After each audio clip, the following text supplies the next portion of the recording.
महासमुंद जिले में हाथियों का आतंक थमने का नाम ही नहीं ले रहा है। एक तरफ लोग कोरोना के दहशत के बीच जीवन जीने को मजबूर हैं, वहीं दूसरी ओर हाथियों के आतंक ने उनके जीवन मुहल कर रखा है। सैकड़ों एकड़ के फसल को रौंदकर पल भर में नष्ट कर दे रहे हैं और लोग कुछ नहीं कर पा रहे हैं। महासमुंद जिले में हाथियों का आतंक थमने का नाम ही नहीं ले रहा है।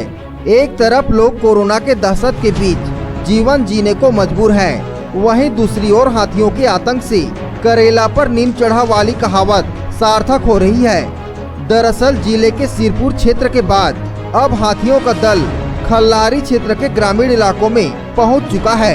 यहां 15 सदस्यीय हाथियों का एक दल किसानों के फसलों को पूरी तरह से चट कर जा रहा है, साथ ही ट्यूबवेल, पाइप और उपकरणों को भारी नुकसान भी पहुंचा रहा है। खेतों में लगे फसलों को रौंदते हुए हाथी घरों में रखे हुए धान भी खा रहे हैं, जिससे किसान डर से भयभीत और परेशान हो गए हैं। हाथियों का दल अभी खल्लारी क्षेत्र के रैताल, जोरता राई, जाम गांव, बोकर मुड़ा, डूमरडी जैसे दर्जनों गांव में विचरण कर धान की फसलों को भारी नुकसान पहुंचा रहा है।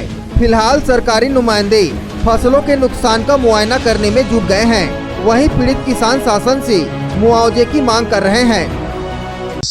मैं रेखा बोया हूँ। 4.5 से 5 एकड़ के ज़मीन है। तो यह इस एरिया में जो पहाड़ है, यहाँ पे हाथी बसेरा कर लिया है।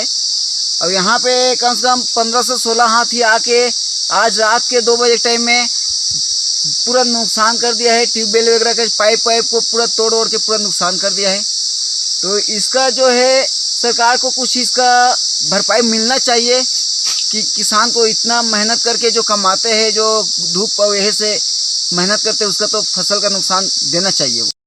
करीबन 3 एकड़ खेत 3.5 एकड़ में लगा रहे हैं धान। केला हाथी में रात में आके कम से कम 3.5 ट्राली धान रिश्ते में के 1 ट्राली धान ला खा के पूरा चौपट कर दे भाई। ओकर लिए मैं शासन से कुछ आर्थिक सहायता मांगा था।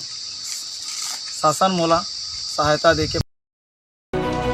महासमुंद से किशोर कर की रिपोर्ट, ACN 24।